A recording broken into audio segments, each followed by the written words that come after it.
Fala galerinha da física, aqui quem tá falando é o Fernando Augusto do canal Física de Altas Energias. E no vídeo de hoje falaremos sobre a segunda família do modelo padrão. Segue a vinheta!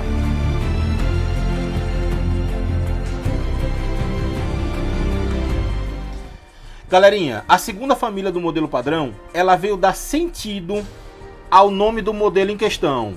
Pois, se vocês repararem, os seus constituintes apresentam características muito similares, certo?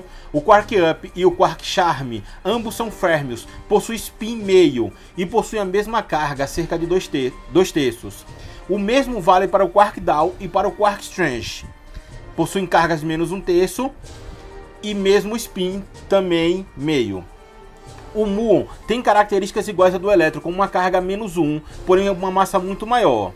E o Muon, ele é de vital importância, porque a descoberta do Muon foi o ponto inicial do início da área da física de altas energias ou da física de partículas.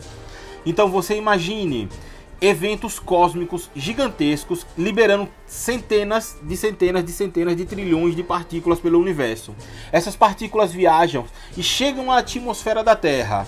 Ao chegar tanto na alta atmosfera a cerca de 33 km, como na baixa atmosfera a cerca de 15 km, essas partículas interagem, liberando uma cascata de outras partículas.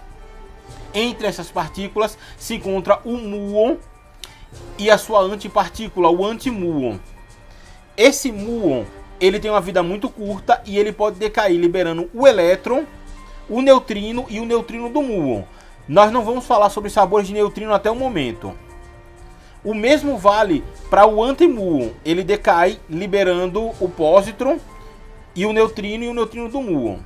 Então, nesse artigo de 1936, Anderson, ele iniciou a física de altas energias. E por conta dos seus trabalhos na descoberta do Muon, ele foi agraciado com o Prêmio Nobel de Física de 1937. Uma justa homenagem. Então, essas partículas que são formadas a cerca de 15 km de altura, elas chegam até a superfície da Terra. Mas como isso acontece se sua meia-vida só é de 2,2 microsegundos? E para explicar isso daí, a gente vai ter que fazer uso do conceito de dilatação temporal de Albert Einstein, certo? Pois, se não fosse isso, o alcance máximo do Muon seria de cerca de 660 metros. Segundo a ideia de Albert Einstein, a altas velocidades há uma dilatação ou um aumento da passagem de tempo para aquela partícula em alta velocidade. Fazendo os seguintes cálculos para a seguinte velocidade mostrada aí, a gente encontra um fator gama de cerca de 23,57. Ao multiplicar esse fator pela antiga meia-vida dele, nós encontramos uma nova meia-vida, a nova meia-vida relativística dele, e ao colocar na equação da velocidade, nós encontramos que ele tem um alcance de cerca de 15 km. Pessoal, em 1968, nos laboratórios de Orsay e Frascati, um na França e o outro na Itália, foram feitos experimentos de colisões de partículas, e nessas colisões de partículas, com cerca de 1000 MeVs ou 1 GeV de energia, se encontrou o Quark Phi, formado por dois quarks strange. Estava descoberta o Quark Strange, que tem uma característica chamada de estranheza, que não vem ao caso nesse momento falar sobre ela. Só que se criou com isso a seguinte questão. Ora, se a gente tem um Muon que tem características do elétron, se a gente tem um Quark Strange que tem características do Quark Down, então a gente deveria ter também um Quark que teria características do Quark Up, certo?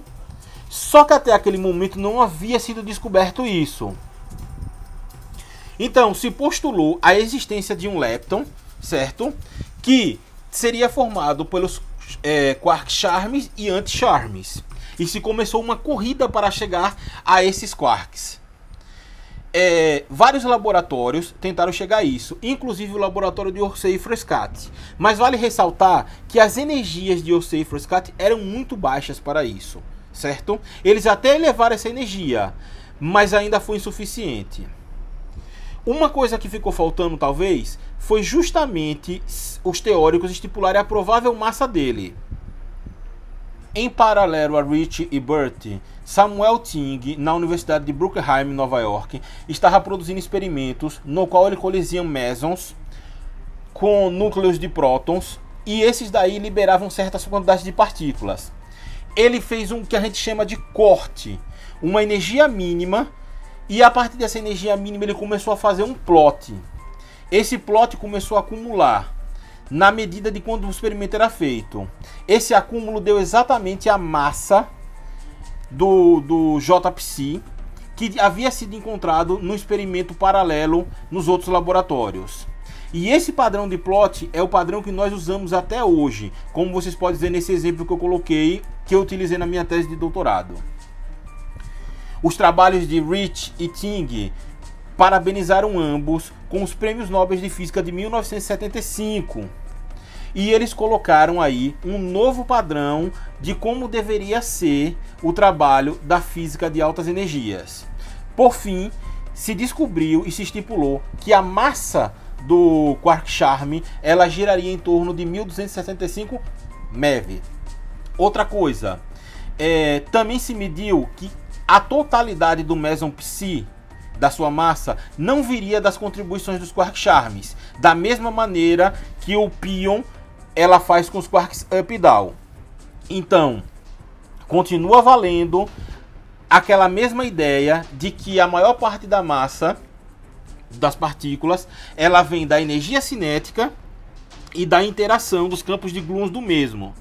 Porém, nos quark-charmes, a sua contribuição é maior do que no quark up e no quark down. Voltando a falar agora da partícula estranha, a gente vai ao seguinte.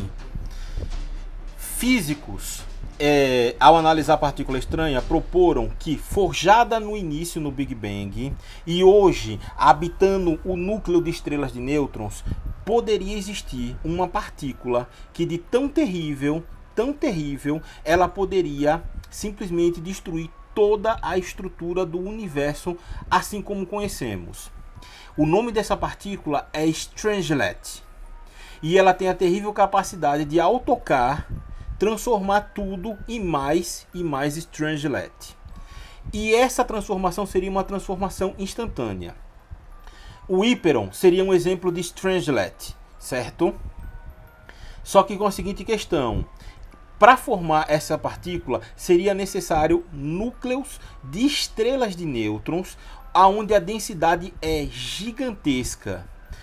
Esses núcleos, ao se fundirem, eles podem expelir essas partículas que, ao tocar em outros corpos, como planetas, estrelas, asteroides, o que for, pode levar à sua destruição instantânea por um processo de conversão, certo?